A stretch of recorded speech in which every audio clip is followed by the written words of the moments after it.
The screech of sirens shattered the silence, and my heart slammed against my ribs. I gripped the steering wheel, my knuckles white, as the red and blue lights flashed in my rearview mirror. This wasn't supposed to happen, not tonight. Not when everything was finally starting to make sense. I was just a kid from suburban Ohio, 23, with a beat-up Chevy and a life that felt like it was going nowhere. My name's Ethan Caldwell, and I'd spent most of my days working shifts at the local hardware store, dreaming of something bigger but too scared to chase it. That night, though, I wasn't thinking about dreams. I was thinking about him, Ryan Harper, the guy who'd turned my world upside down in ways I never thought possible. It started 3 months ago at a dive bar on the edge of town. I was nursing a beer, trying to blend into the woodwork, when he walked in. Ryan was all sharp jawlines and quiet confidence. His leather jacket slung over one shoulder like he didn't care what anyone thought. He was new in town, a drifter passing through, and something about him screamed trouble. But when our eyes met across the smoky room, it wasn't trouble. I felt it was a spark, like a match striking in the dark. We talked for hours that night, about nothing and everything. He told me about the places he'd been: Chicago, Seattle, New Orleans, each story laced with a restless energy that made my small-town life feel even smaller. I told him about my mom, who raised me single-handedly after Dad walked out, and how I'd always felt like I was hiding something, even from myself. By the time the bartender called last call, I knew I was in deep. Being gay in a place like this wasn't easy. People talked, and they judged. I'd grown up hearing slurs tossed around like they were nothing, and I'd learned to keep my head down. But Ryan, he didn't care. He was unapologetic, unafraid, and it made me want to be brave, too. We started meeting in separate late-night drives, quiet moments in empty parking lots, stolen kisses under the cover of darkness. Every second with him felt like a rebellion against the life I'd been told to live.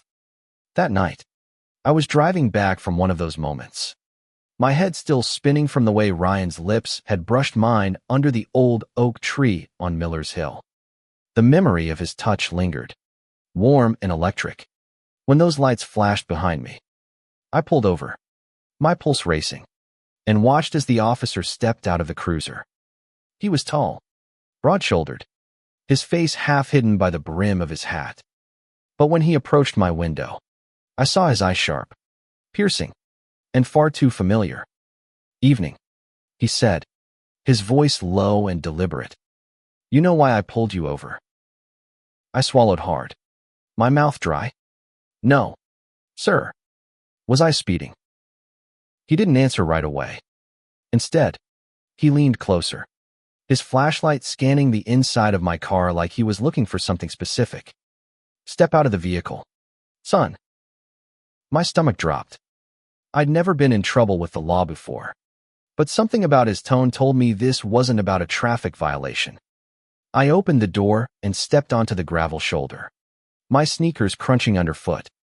The night air was cool, but I was sweating. "Name's Officer Daniel Hayes," he said, his eyes locked on mine. "You're Ethan Caldwell, right?" I nodded, confused. How did he know my name? I'd never seen him before, but there was something about the way he said it, like he'd been waiting to find me. "You were with Ryan Harper tonight," he said, not a question, but a statement. My blood ran cold. "Don't lie to me, kid. I saw you two up on that hill." My mind raced. How long had he been watching? What did he want? I thought of Ryan, his easy smile, the way he made me feel like I could be myself for the first time in my life. And now this cop was standing here, threatening to tear it all apart. "I don't know what you're talking about," I said, my voice shakier than I wanted. Officer Hayes smirked, but it wasn't cruel, it was knowing, like he saw right through me. "You're a terrible liar, Ethan, but I'm not here to bust you. Not yet."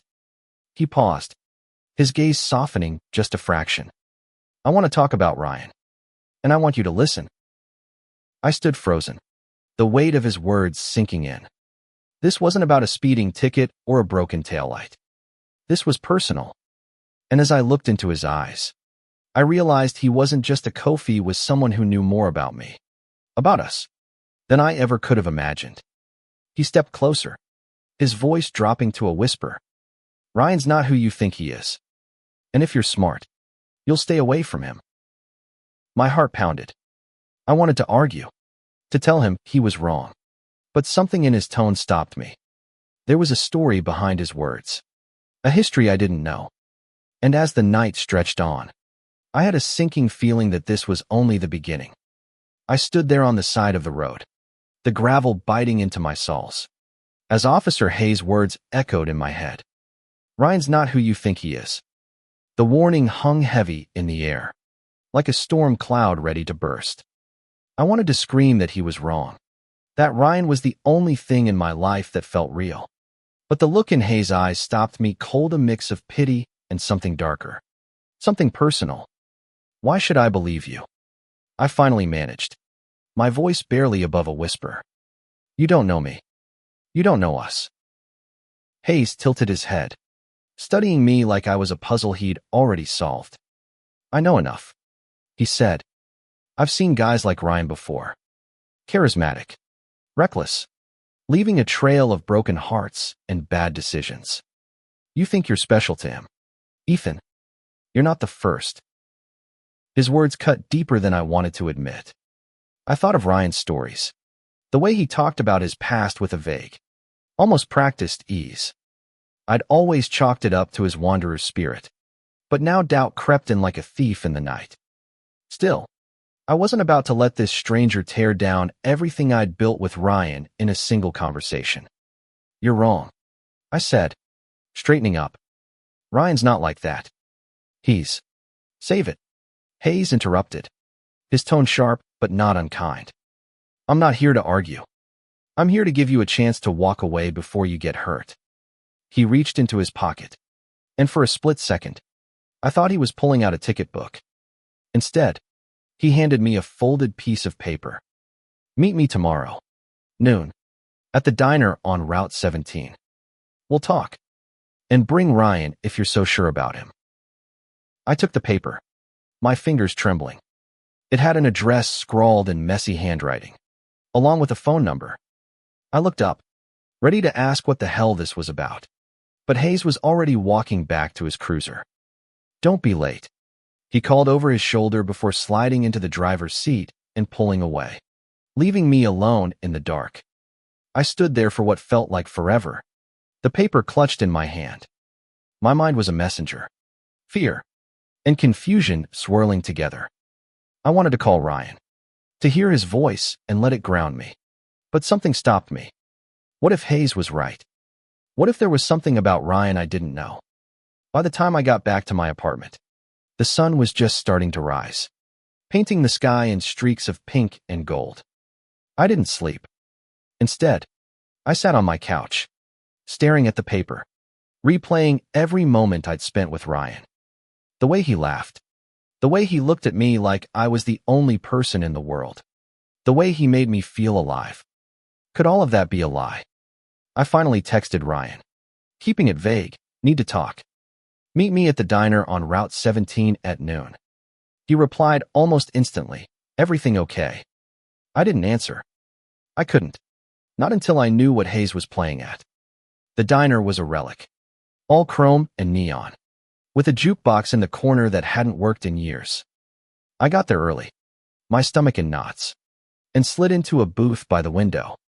Ryan showed up 10 minutes later, his hair mussed from the wind, his eyes searching mine as he sat down across from me. What's going on, Ethan? He asked, his voice soft but edged with worry. You look like you've seen a ghost. I opened my mouth to answer, but before I could, the bell above the door jingled, and Hayes walked in. He was out of uniform now, wearing a plain gray t-shirt and jeans, but he still carried that air of authority. He spotted us and made his way over, his expression unreadable. Glad you both showed, he said, sliding into the booth next to Ryan. Let's make this quick. Ryan's eyes narrowed. Who the hell are you? Hayes didn't flinch. Someone who knows your type. Harper. Someone who's seen the damage you leave behind. The air in the diner felt like it had been sucked out. Ryan's jaw tightened, and I could see the gears turning in his head, like he was sizing Hayes up, deciding whether to fight or flee. I wanted to jump in, to defend him, but I was frozen, caught between the man I loved and the cop who seemed to know something I didn't. Hayes leaned forward, his voice low. 2 years ago, I was in Chicago. Worked patrol in a rough part of town. That's where I met someone like you, Ryan. Someone who thought he could charm his way out of anything. Someone who broke a good kid's heart and left him to pick up the pieces. Ryan laughed, but it was sharp, bitter. You don't know me. Man, whatever you think you've got on me, you're wrong. Am I? Hayes pulled out his phone and slid it across the table. On the screen was a photo of younger Ryan, arm around another guy, both of them smiling in a way that made my chest ache. The other guy looked a lot like Mesame build. Same nervous smile. This was Jake. Hayes said. My brother. The word hit like a punch. Brother. Suddenly, Hayes' intensity made sense. This wasn't just about me or Ryan, it was personal for him, too. I looked at Ryan, waiting for him to say something. Anything. To explain it away. But he just stared at the photo, his face pale. And for the first time since I'd met him, he looked scared. The diner's fluorescent lights buzzed above us, casting harsh shadows across Ryan's face. He hadn't said a word since Hayes dropped the bombshell about his brother, and the silence was suffocating. I wanted to reach out, to grab Ryan's hand and demand answers, but my body wouldn't move. All I could do was stare at the photo on Hayes' phone. Ryan and Jake, frozen in a moment that felt like a betrayal. Tell me it's not true, I said finally, my voice cracking. Tell me you didn't hurt him. Ryan's eyes flicked up to mine, and for a moment, I saw something raw guilt. Maybe. Or regret. But then his expression hardened, and he leaned back in the booth, crossing his arms. You're gonna believe this guy over me? He asked, his tone sharp. Some cop who's got a vendetta. Hayes didn't take the bait. This isn't about me, he said calmly.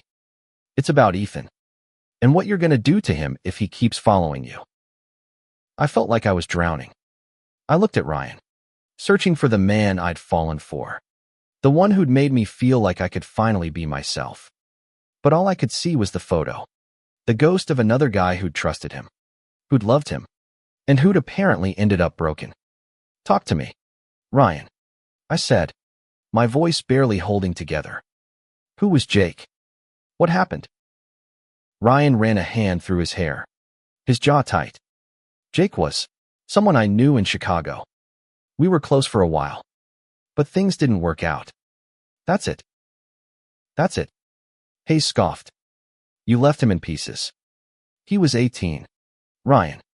18. And you waltzed into his life. Made him think you cared. Then disappeared when things got real. He tried to. Hayes stopped, his voice catching. He took a breath, steadying himself. He's still picking himself back up. I felt sick. The Ryan I knew was reckless. Sure, but not cruel. Not the kind of person who'd leave someone like that. But the look on his face, the way he wouldn't meet my eyes, told me there was truth in Hayes' words. I'm not that guy anymore, Ryan said finally, his voice low. I was younger then. Stupid. I didn't know how to handle things. But Ethan, I swear, it's different with you. Is it? I asked, hating how small my voice sounded. How do I know you won't just leave me, too? Ryan reached for my hand, but I pulled back, the sting of doubt too raw. He flinched, like I'd slapped him. I love you, Ethan, he said, and the words hit me like a freight train. It was the first time he'd said it, and God help me, I wanted to believe him. But Hayes' warning, the photo, the weight of it lit was too much. Hayes stood, his chair scraping against the floor. You've got a choice, Ethan, he said. Walk away now, or find out the hard way who he really is.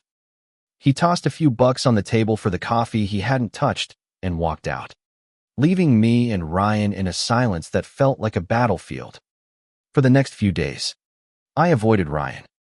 I ignored his texts, his calls, the voicemails that started desperate and turned angry. I needed space to think, to figure out what was real.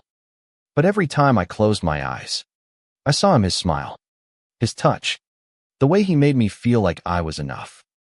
And then I'd see Hayes' face, his warning, and the doubt would creep back in. I threw myself into work, hauling lumber and ringing up customers at the hardware store, trying to drown out the noise in my head. But the town was small, and gossip traveled fast.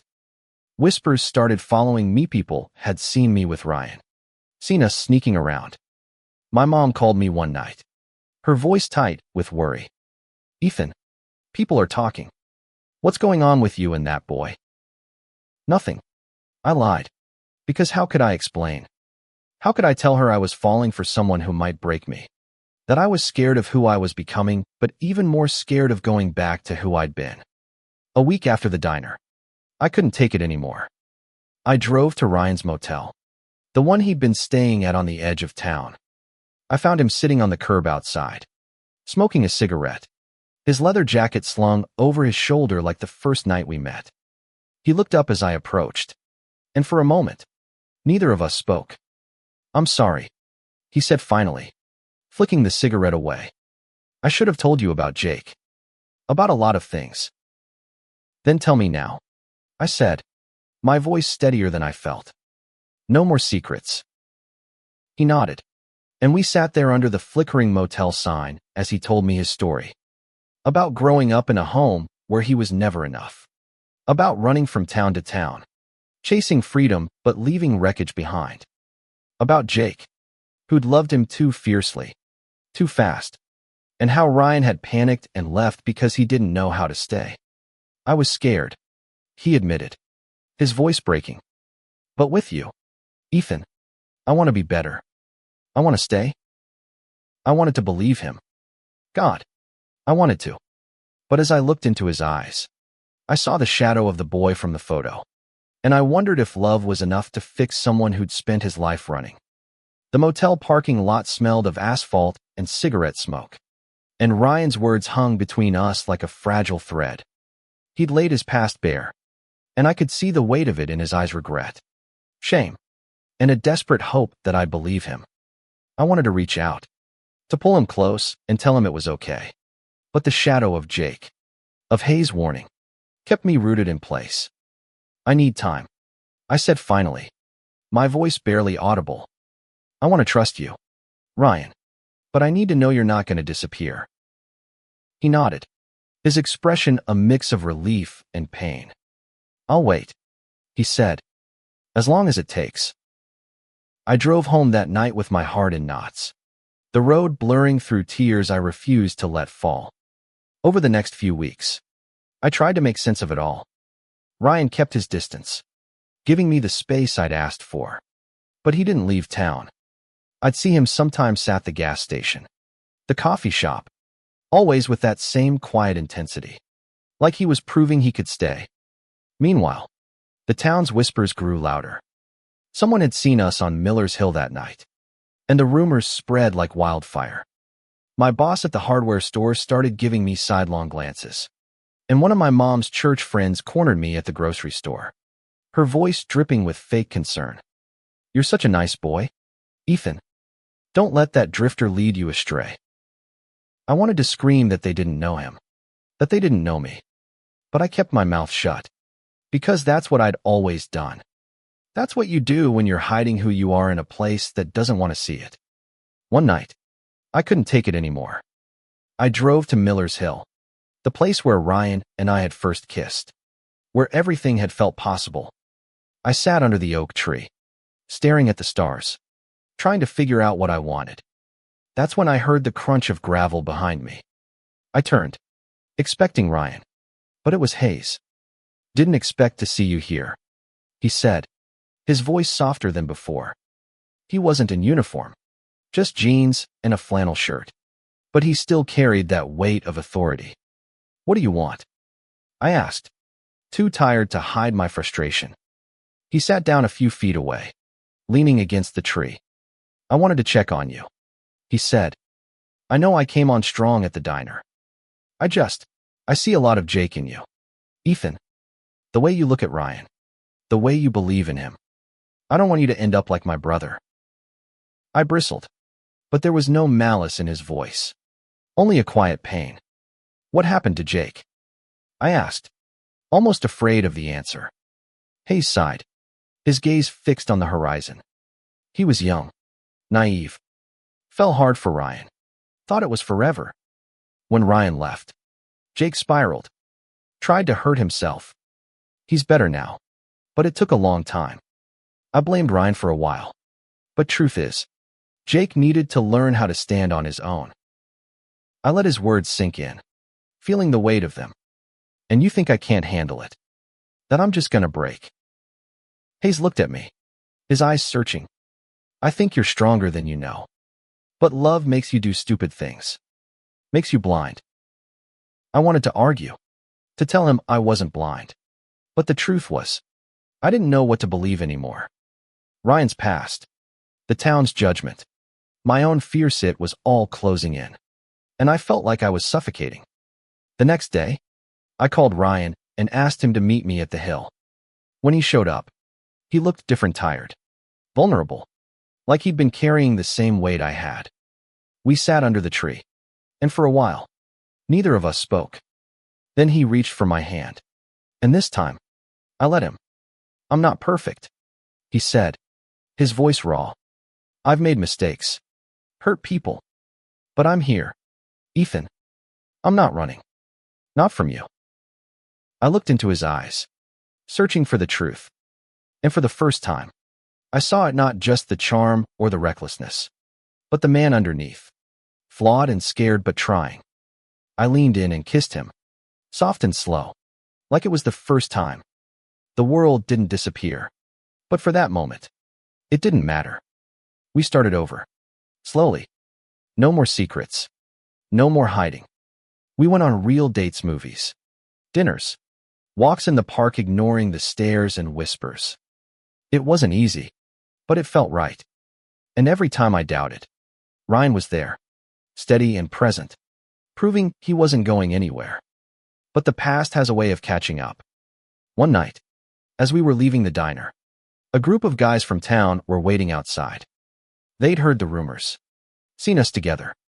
Their words were sharp, their fists clenched, and I felt the old fear creeping back. Ryan stepped in front of me, his voice calm but firm. "Walk away," he told them. "This doesn't concern you." For a moment, I thought it would end there. But then one of them swung, and everything went to hell. The punch landed hard, catching Ryan in the jaw. He staggered but didn't fall, his eyes blazing as he faced the group of guys.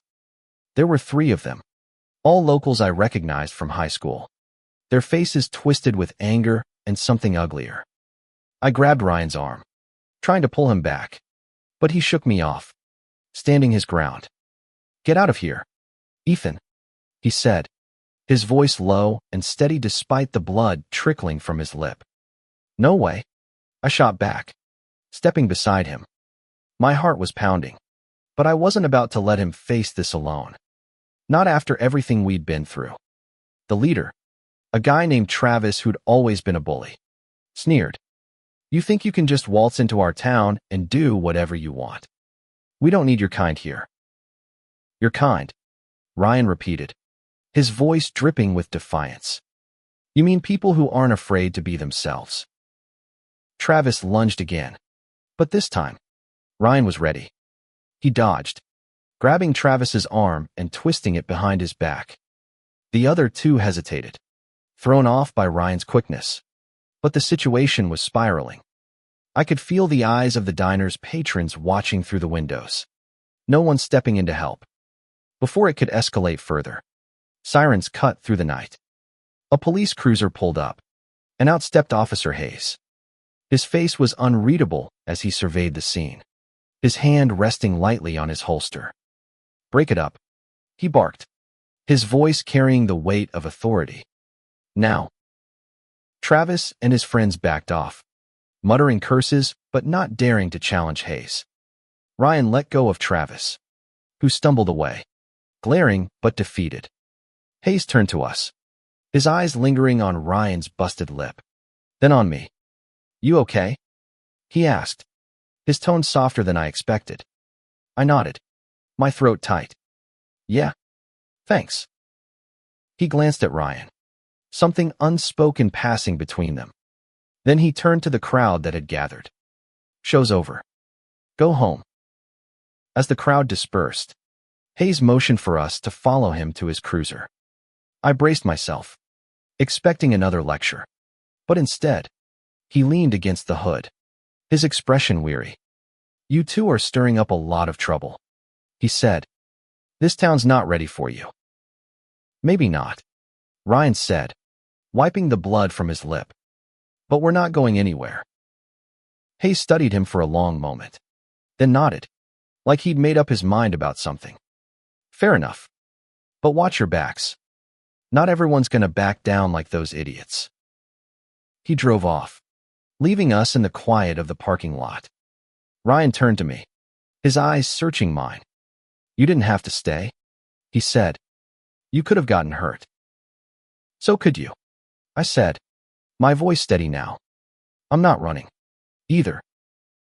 For the first time that night, he smiled a real smile, not the cocky grin he used to hide behind. He pulled me into his arms, and I let myself sink into him, the fear and adrenaline fading as his warmth grounded me. The next few months weren't easy. The town never fully accepted us, but we carved out a life anyway. We moved into a small apartment together, a place where we could be ourselves without hiding. I started taking night classes, working toward a degree, while Ryan got a job at a garage, fixing cars and charming the customers with that same restless energy I'd fallen for. Hayes checked in on us now and then, not as a cop, but as someone who'd come to understand us, maybe even respect us. He never apologized for that night on the road, but he didn't need to. I saw it in the way he looked at us, not with pity or judgment, but with a quiet acknowledgement that we were fighting for something worth having. One evening, as Ryan and I sat on our tiny balcony, watching the sunset over the Ohio skyline, he took my hand and pressed something into it. I opened my palm to find a small, carved wooden star, rough around the edges but warm from his pocket.